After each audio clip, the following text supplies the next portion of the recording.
Ready to unlock a world of banking possibilities with NatWest?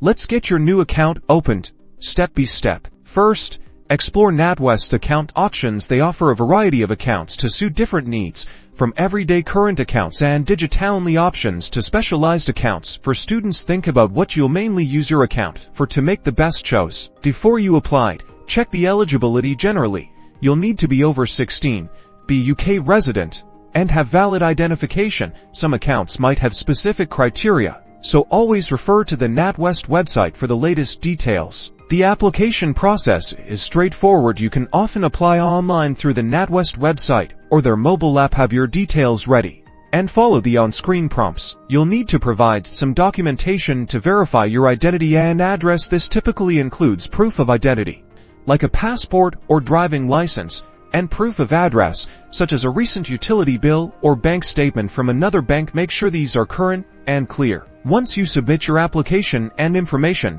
NatWest will review it. If everything is in order, you'll receive confirmation that your new account is open, and your debit card and any other welcome materials will be on their way. Congratulations, you've successfully opened your NatWest account and are ready to start managing your finances. Welcome to NatWest.